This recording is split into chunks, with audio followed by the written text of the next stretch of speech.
Hey there, Christina here. Today's topic is a hot one. Oh my gosh, there are blogs, there are books, there are experts you can hire on this topic.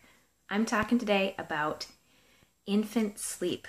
So obviously I can't cover everything in the time that I have, and I am really just going to give you a broad overview of some of the tips and techniques that have worked for me, as well as some other moms I know. Every baby is different, so if these don't work for you, try something new out to find the best solution for you and your baby. So the first thing that I would look at with baby sleep is getting to know your baby and their cues. So when your baby tells you they're tired, that is when you need to act. You don't want to wait too long, because when they're overtired, they're going to be even harder to put to sleep. So a lot of common signs of sleepiness are eye rubbing, yawning. Your baby might get like a little bit pink around their eyebrows or their eyes. Sometimes they pull at their ears. Sometimes they just get a little bit crankier. So watch your baby for those cues, and then you can start kind of picking up on them when they get tired, and then you know that they're ready for bed.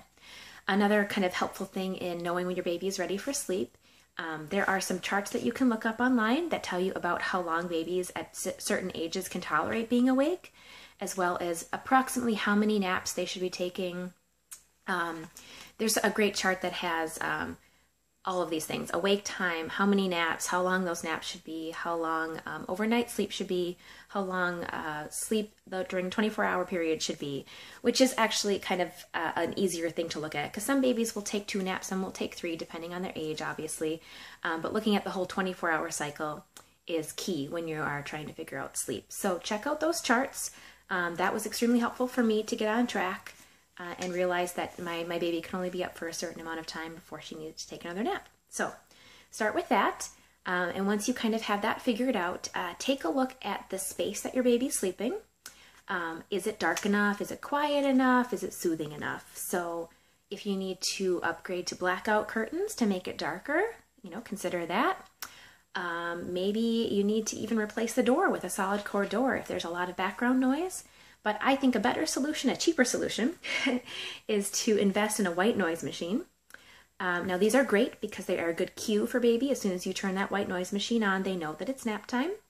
And it can be helpful for you as well and the rest of your family, because when you have that white noise machine on, it is just a really nice detonator to all the other sounds in the house, so you don't have to necessarily tiptoe around so much. I absolutely love the white noise machine. Can't say enough good things about it.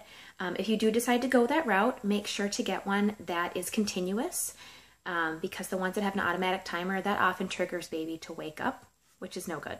So get one that's a continuous, and then plugs in or battery, it doesn't matter, but make sure you have a backup for, if the batteries run out or if the electricity goes out and you lose power.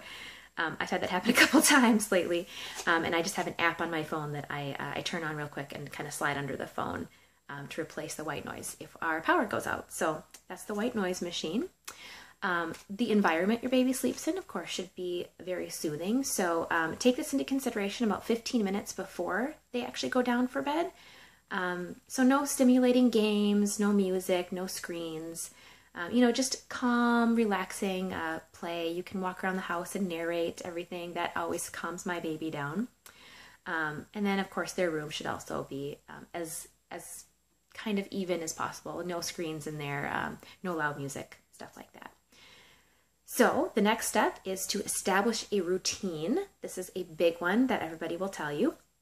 So the routine should be the same no matter who is putting baby down for bed. If it's you, your partner, your babysitter, your mom, whatever, it should be the same routine.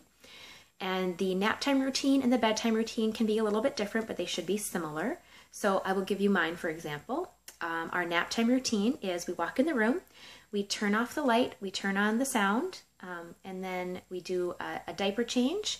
I put her in her sleep sack, I pick her up and I give her a little snuggle, and then she goes down in her crib, and I give her a little pat, and I tell her we have a little phrase. It's sleepy time, I love you, and then I walk out of the room. The bedtime routine is very similar, except that she also gets to be nursed and a book before the rest of that starts. So take that into consideration as well. Obviously tailor it to however you want to do your routine. It doesn't have to be the same book every time, for instance, but it should be the same order of things every time. Some people like to include a little lullaby. Some people like to include a bath.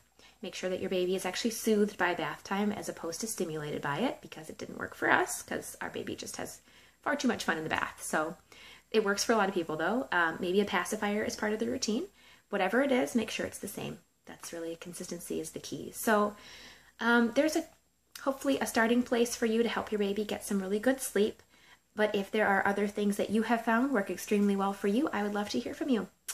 Just answer a comment below, and we can start a conversation going about infant sleep, because it's a hot topic. All right, brings us to the trivia for today. Cutting out or minimizing caffeine is generally recommended in pregnancy. Which of the following contains no caffeine? Is it A, chocolate, B, medications like Excedrin, C, green tea, or D, mint tea? All right, answer below, and the first person to get it right is going to win a gift card to a fast casual restaurant or a mystery gift from Bellies to Babies. Thanks for tuning in, and be sure to subscribe for future episodes.